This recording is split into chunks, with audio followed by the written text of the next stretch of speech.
Mercedes just announced their huge W15 upgrade for Chinese GP, so we're going to be going through that and 3 other stories in today's video.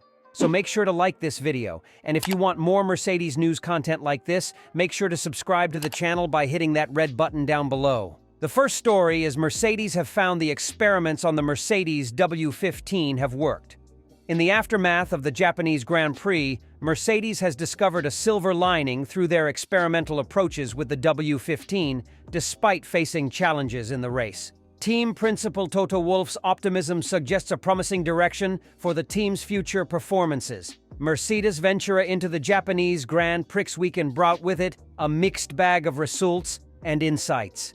The free practice sessions, particularly FP3, where George Russell secured P3 on the timesheet, indicated that Mercedes might have broken through their early season slump, and Lewis Hamilton came away from the sessions feeling optimistic too, admitting that it was the best the car had felt this season.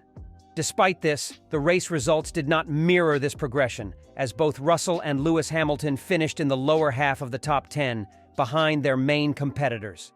The Suzuka circuit, renowned for its demanding layout, served as a critical testing ground for the Brackley squad. Toto Wolff, the team's principal, shared his thoughts post-race with F1 TV, starting with the difficult start. "We need to analyze why that is, as the second and third stints were very good," Wolff remarked. "That is the positive that we take from the race. It is live testing now for us. We've been on the back foot and now we've taken a different direction. And I think this is happening." Reflecting on the car's performance, he continued, "It was definitely much better. And there is lots more data that points us in the right direction, even if it's not reflected in the result. I think I can't wait to go racing in Shanghai. We just need to have a better start to the weekend. Some of the proof of concept that we've done here, we will be on the car, and then see what we can do in Shanghai. The experiments have worked. I think what I said, we have a clear direction. Even though the qualifying and race result doesn't reflect it at all. We've aimed for a one-stop. And then we found out it wasn't possible. We've probably overmanaged the tires. But the moment we picked up the speed on the similar stint lengths like the others, we were competitive." A new theory has been suggested for the cause of Mercedes' issues with the W15. Their F1 2024 car has not yet shown much reason for Lewis Hamilton or George Russell to be optimistic. At the F1 Japanese Grand Prix last time out, they finished 9th and 7th with the Red Bulls and Ferraris occupying the first 4 positions. Both McLarens were also ahead of Hamilton. "It keeps happening every single weekend," F1 TV's Alex Jacques said on the F1 Nation podcast. "They have sessions and say, we are not too discouraged. Then the lights go out and they look nothing like, we are used to Mercedes being in this position now, which is the disappointing thing for them. Was a long, long afternoon. You heard it in the radio messages from George and Lewis. They got flatter and flatter and flatter. It tells the story of where they are right now." Tom Clarkson then suggested, "I think the tale of woe starts before that. It seems that as soon as they take the fuel out of the car, it starts to go wrong." Tom Christensen, the 9 times Le Mans winner, said, "The car is a diva. It's on a knife edge. They don't know what to expect when there is a wind direction change or a temperature change. They are on different compounds as well. Every now and again, they perform well, strong, good. Other times they are not, and that frustrates people.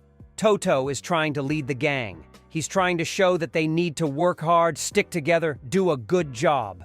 They are definitely frustrated and looking for hope, looking for answers, which they don't get. They are a team in trouble at the moment. I don't know when they will be winning again or on the podium again. Are Mercedes miles away from catching McLaren? No. Jacques insisted, because once they get a comprehension of the car, once the correlation is sorted, once they understand the concept, look at how quickly McLaren were able to turn the page last season. Once you know the direction to go in, Toto said after the race that they are effectively going testing. Until they understand it, they can't push in one direction. In that way, they are miles off for the moment. But it's a world championship caliber team. They will understand what's wrong with the car. And once they do, they will come roaring back towards the end of the year. The second story is Toto Wolff is pushing very strongly to sign Max Verstappen from Red Bull for the F1 2025 season, with the Mercedes boss keen on a signature signing after the team's recent on-track woes. That is the claim of FIA press conference host Tom Clarkson, who believes Mercedes is Verstappen's only option if he decides to leave Red Bull at the end of 2024. Despite holding a contract until the end of the 2028 season and winning 47 of the last 70 races since the start of 2021, Verstappen's Red Bull future has been plunged into uncertainty in recent weeks amid the off-track dramas engulfing the team. Verstappen's father, Jos, publicly called for Christian Horner to leave the team after the season-opening Bahrain Grand Prix, accusing the long-serving team principal of playing the victim when he is the one causing the problems, after an investigation into Horner's conduct was dismissed. Mercedes, who won a record 8 constructors' titles from the beginning of F1's V6 hybrid era in 2014, are on the lookout for a new teammate for George Russell for 2025, following Lewis Hamilton's shock switch to Ferrari. Max Verstappen to Mercedes? Reasons for and against leaving Red Bull in F1 2025, and with Fernando Alonso signed up with Aston Martin until at least the end of 2026, Clarkson sees Mercedes as Verstappen's only alternative, with Wolff pushing hard to sign the reigning world champion. Appearing on the F1 Nation podcast, Clarkson said, "His only option now is to go to Mercedes, isn't it? Now that Fernando is locked in at Aston Martin, Max is either going to stay at Red Bull or he's going to go to Mercedes." In Japan, I was told by several people that Toto Wolff is pursuing Max very strongly. He needs a signature signing because obviously the last 3 years haven't gone very well for the team, and it would be a real statement of intent if he got Max Verstappen. And it was even mentioned to me that he said to Max, "Bring Helmut Marko with you, if that's what it requires." So a bit of an Austrian super team at the top of Mercedes, but is that going to happen? Is he going to sacrifice winning another world championship in 2025 with Red Bull? I find that really hard to believe.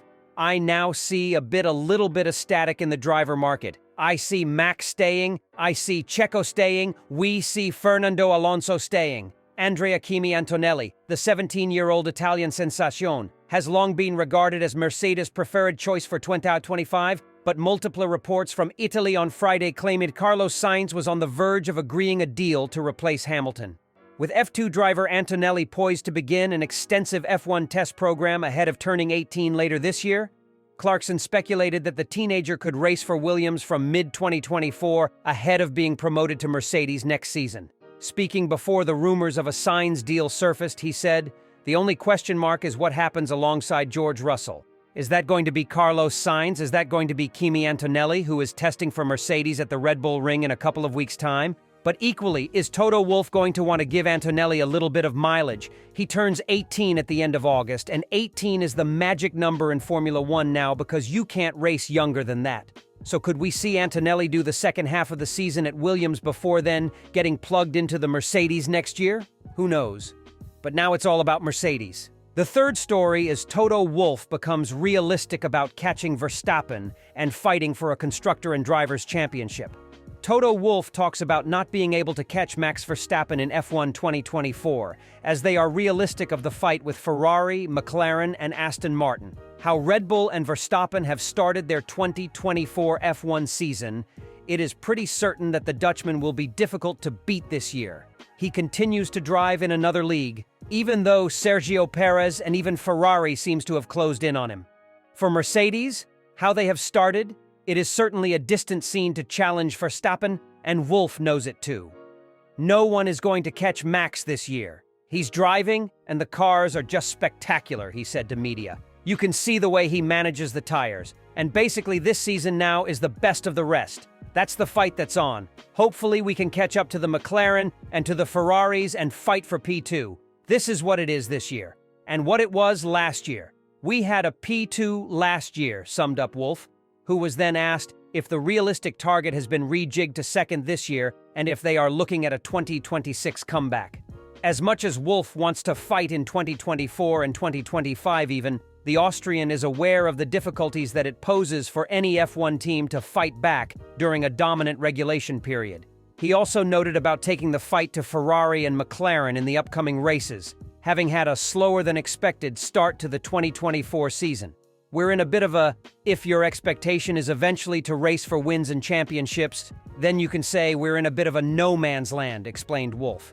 Because Max and Red Bull are far ahead, and then we're in this bunch, but it's not satisfying for neither team that is fighting for P2 and P3 or P4, especially some of the smaller teams.